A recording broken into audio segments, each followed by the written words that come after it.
berubah. Janganlah adik ya salah sangko, kata siapa adik dengar.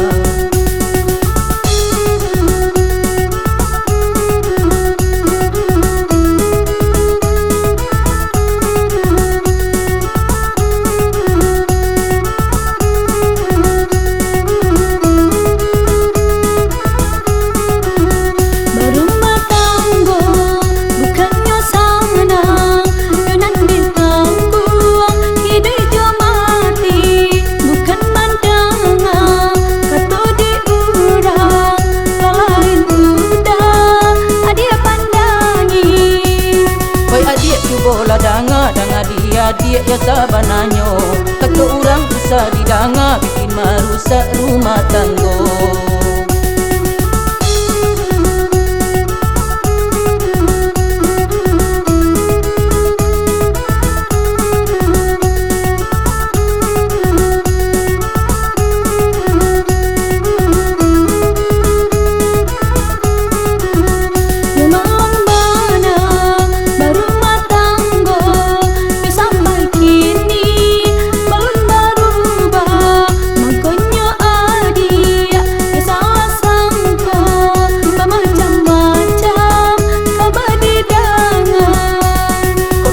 Adik bersabar, sarakan saja kanan kuasa.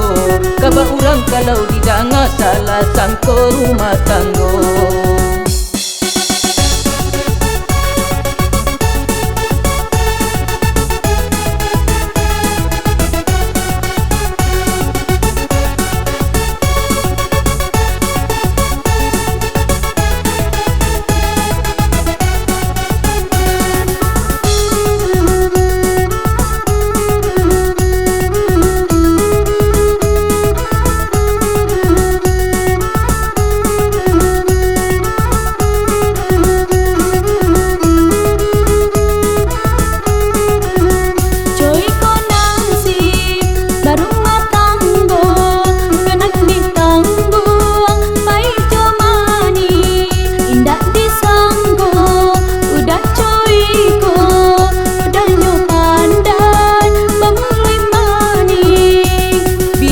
Nasib joiko lamo lambe pasti berubah. Janganlah adik ya salah sangko, kata siapa adik dengar.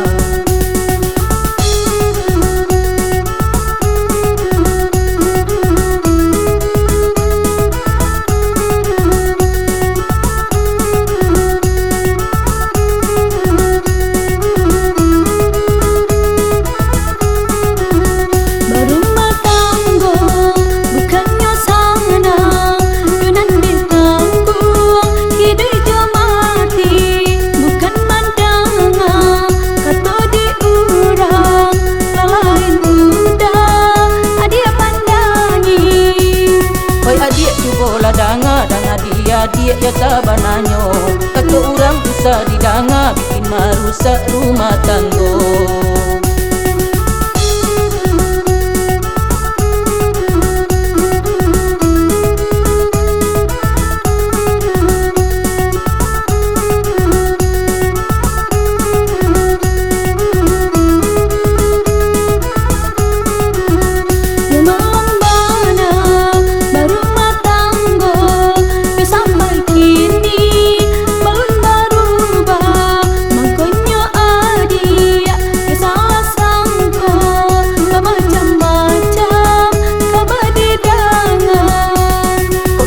Adik bersabar, sarakan saja kanan kuasa. Kabar orang kalau didanga salah sangka rumah tangga.